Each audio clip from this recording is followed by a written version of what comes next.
அனைவருக்கும் வணக்கம். அண்ணன் சீமான் அவர்களை இலங்கை நாடாளுமன்றத்தில் வச்சு பேசும்போது அர்ஜுனா அவர்கள் கொலை மிரட்டல் விடுத்திருக்காரு.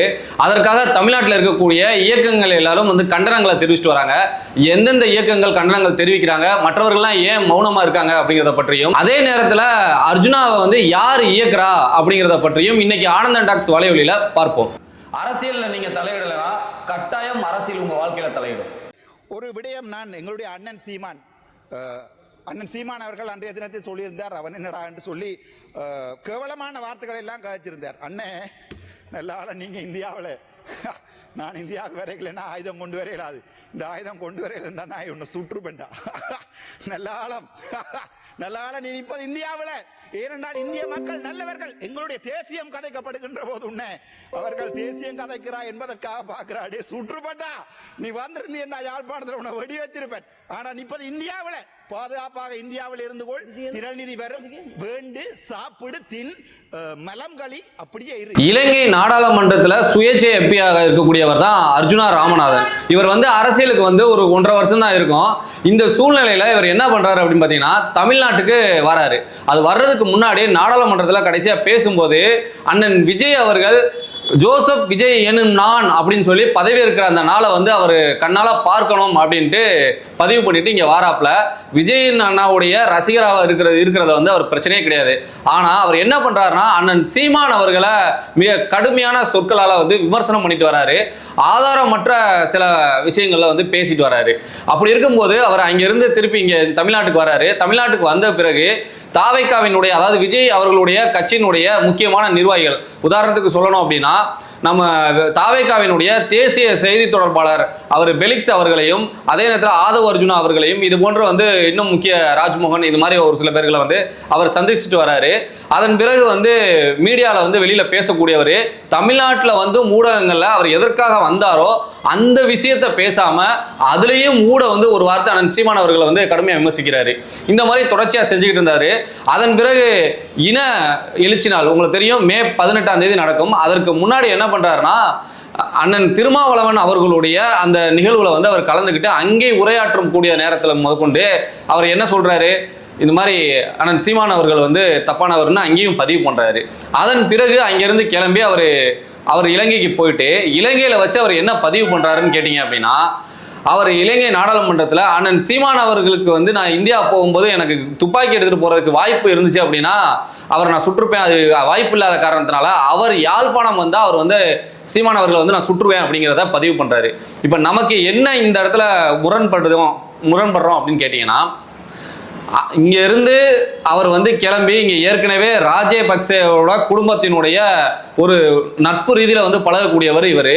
அதே போல அண்ணன் திருமாவளவன் அவர்கள் ஏற்கனவே ராஜபக்சே அவர்களோட கைகோர்த்து அவர் நின்ற நிகழ்வுகள் எல்லாம் உங்களுக்கு எல்லாருக்குமே தெரியும்.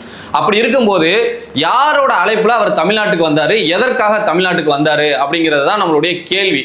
இங்க தமிழ்நாட்டுக்கு அண்ணன் திருமாவளவன் அவர்களை பார்க்க வந்தாரா, இல்ல விஜய் அவர்களை பார்க்க வந்தாரா? இப்ப விஜய் அவர்களை பார்க்க வந்தா அந்த இடங்கள்ல செய்தியாளர்கள் எல்லாம் எப்படி போய் அவர் சந்திச்சாங்க, எப்படி பேட்டி எடுத்தாங்க அப்படிங்கிற கேள்வி நமக்கு எழுப்புது. ஏன்னா இது இங்க ஏற்கனவே நாடாளுமன்றத்தில், இலங்கை நாடாளுமன்றத்தில் எம்பியா இருக்கக்கூடிய ஐயா சிறிதரன் பல தடவை தமிழ்நாட்டுக்கு போயிருக்காங்க. அவர்களுக்கு இவ்வளவு முக்கியத்துவம் கொடுத்து இந்த மீடியாக்கள் போகவே இல்லை, பேட்டி எடுக்கவே இல்லை. ஆனா இன்னைக்கு இருக்கக்கூடிய அர்ஜுனா ராமநாதன் அவர்களை மட்டும் இந்த மீடியாக்கள் போய் உடனே பேட்டி எடுத்து விளம்பரம் பண்ணுது அப்படின்னா எதற்காக அப்படின்னு கேட்டீங்கன்னா, அண்ணன் சீமான் அவர்களை அவர் விமர்சிக்கிறாரு அப்படிங்கிற ஒரே காரணத்துக்காக அதை எடுத்து அந்த செய்திகளை தமிழ்நாடு முழுக்க பரப்புது. இப்ப நமக்கு ஒரு அடிப்படை கேள்வி வருது, என்ன இங்க தமிழ்நாட்டில் கட்டமைக்க விரும்புறாங்க? எல்லாரும் ஒரு விஷயத்தை யோசிங்க. ராஜபக்சே குடும்பத்தை தனக்கு உறவினராக நெருக்கமாக இருக்கக்கூடியவர் அப்படின்னு சொல்லி இவர் பதிவு பண்றாரு. அதே போல ராஜபக்சே குடும்பத்தோட, அந்த ராஜபக்சேயோட இணக்கமா இருந்தவர் அண்ணன் திருமாவளவன் அவர்கள், இவர்களை சந்திக்கிறாங்க. இப்போ அண்ணன் திருமாவளவன் அவர்களும் விஜய் கட்சியினரும் இப்ப இவர் சந்திச்சிருக்க 2 பேருமே பாருங்க, திருமாவளவனா இருக்கட்டும் விஜய் கட்சியினர், அதோட ப்ரொடக்ஷன் சினிமா துறையில அவங்க ஒரு ப்ரொடக்ஷன் வச்சிருக்காங்க. அவங்களையும் அவர் மீட் பண்றாரு. புரியுங்களா? இப்ப இந்த 2 பேரோடையும் சேர்ந்து இங்க தமிழ்நாட்டில் பேசிட்டு இலங்கைக்கு சென்றவர் இங்க போகும்போது கடைசியா பெலிக்ஸ் அவர்கள்ட்ட ஒரு பேட்டி கொடுக்குறாரு. அந்த பேட்டியில என்ன சொல்றாருன்னா, இலங்கைக்கு ஒரு தடவை யாழ்ப்பாணத்துக்கு விஜய் அவர்கள் என் கையை பிடிச்சி இது என்ன ஆதரவு கொடுத்தாரு அப்படின்னா நான் யாழ்ப்பாணம் மாகாணத்தினுடைய முதல்வராக மாறிடுவேன் அப்படின்ட்டு.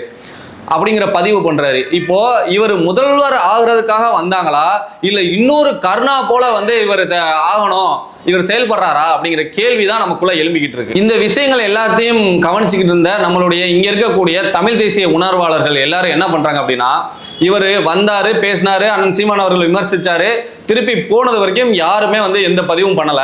ஆனால் அங்கே போய் அண்ணன் சீமான் அவர்களை வந்து துப்பாக்கி முனையில நான் கொன்றுவேன் அப்படிங்கிறத என்னைக்கு அவர் சொன்னாரோ உடனே இங்க இருக்கக்கூடிய ஐயா மணியரசன் அவர்களா இருக்கட்டும், அண்ணன் வந்து ராமதாஸ் ஐயா அவர்களா இருக்கட்டும், அதே நேரத்தில் அண்ணன் வேல்முருகன் அவர்களா இருக்கட்டும், இல்ல இஸ்லாமிய இயக்கம், அதாவது இன அழிப்புக்கு எதிரான இஸ்லாமிய இளைஞர்கள் இயக்கம் வந்து அவங்களும் வந்து கண்டனங்களை பதிவு பண்ணிட்டு வராங்க. இது போல ஏகப்பட்ட உறவுகள் வந்து கண்டனங்களை பதிவு பண்ணிட்டு வராங்க.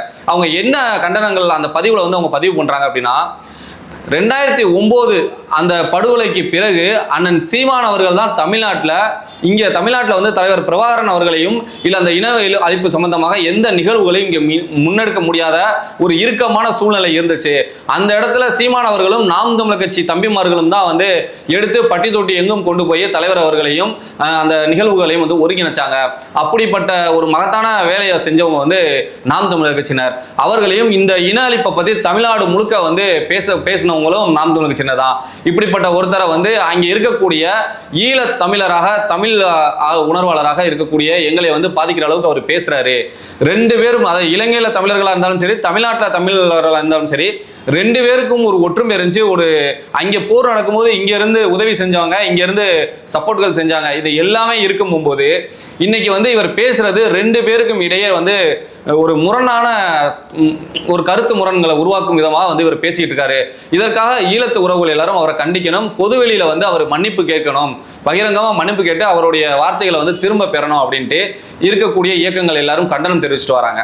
அது உண்மையிலேயே வந்து இப்படி தமிழ்நாட்டில் இருக்கக்கூடிய தமிழ் தேசிய உணர்வர்கள் இப்படி ஒற்றுமையா இருந்து தமிழர் ஒருத்தருக்கு பிரச்சனை அப்படிங்கும் போது குரல் கொடுக்கிறது உண்மையிலேயே வரவேற்கத்தக்கது. இது போல ஒற்றுமையா இருந்தா நம்மளால எதை வேணாலும் வந்து எதிர்கொள்ள முடியும், வெற்றி பெற முடியும் அப்படிங்கிறதுக்கு இது ஒரு சான்று. இப்படி நடந்துகிட்டு இருக்க இந்த சூழ்நிலையில அண்ணன் திருமாவளவன் அவர்கள் வந்து இதை கண்டிக்காம இருக்கிறது நமக்கு ஒரு கேள்வி எழுப்புது. ஏன்னா அவர் வந்து அவருடைய மேடையில நின்று பேசிட்டு போன பிறகு இந்த மாதிரி அவர் பேசியிருக்காருன்னா, நீங்க சொல்லி கொடுத்து ஒருவேளை அவர் பேசியிருக்காராங்கிற கேள்வியும் ஐயமும் வந்து எங்களுக்கு இருக்கு. நீங்க தயவு செஞ்சு உங்களுடைய கண்டனத்தை தயவு செஞ்சு கொடுங்க. இதே போல பாரிசாலன் அவர்களும் வந்து எதுவுமே சொல்லாம இருக்கீங்க. அப்போ இதை நீங்க ரசிக்கிறீங்களா? அப்ப தமிழர்களுக்குள்ள ஒரு ஒற்றுமை இருந்துகிட்டு இருக்கு. இதற்கு உங்களோட கருத்து எதுவுமே நீங்க பதிவு பண்ணாம இருக்கீங்கன்னா, அண்ணன் சீமான் அவர்களுடைய விஷயத்துல நீங்க எந்த மாதிரி எதிர்பார்ப்புல இருக்கீங்கிற கேள்வியும் எங்களுக்குள்ள எழும்பிக்கிட்டு இருக்கு. ஆக தமிழர்களுக்கு ஒரு பிரச்சனைனா, தமிழ் தேசிய இயக்கமாக இருக்கக்கூடிய தலைவர்களுக்கு ஏதாவது ஒரு சிக்கல் அப்படின்னா எல்லாரும் ஒற்றுமையா இருந்து அவங்களுக்கு வந்து குரல் கொடுக்கணுங்கிறது நம்ம வந்து தெரிஞ்சுக்கிறோம். இல்லைன்னா நாளைக்கு பாரிசாலன் அவர்களா இருக்கட்டும், இல்ல அண்ணன் திருமாவளவர்களா இருக்கட்டும், இதே நிலைமை உங்களுக்கு வந்துச்சுன்னா முதல் ஆளா வந்து அண்ணன் சீமான் அவர்கள் தான் குரல் கொடுப்பாங்கிறது உங்க எல்லாருக்குமே தேவைணும். அப்படி இருக்கிற ஒருத்தருக்கு நீங்க இந்த அளவுக்கு மௌனம் காக்கிறது வந்து எங்களுக்கு ரொம்ப வருத்தத்தை கொடுக்குது அப்படின்ட்டு சொல்லிட்டு விடைபெறுகிறேன். நன்றி. அரசியல்ல நீங்க தலையிடலைன்னா கட்டாயம் அரசியல் உங்க வாழ்க்கையில தலையிடும்.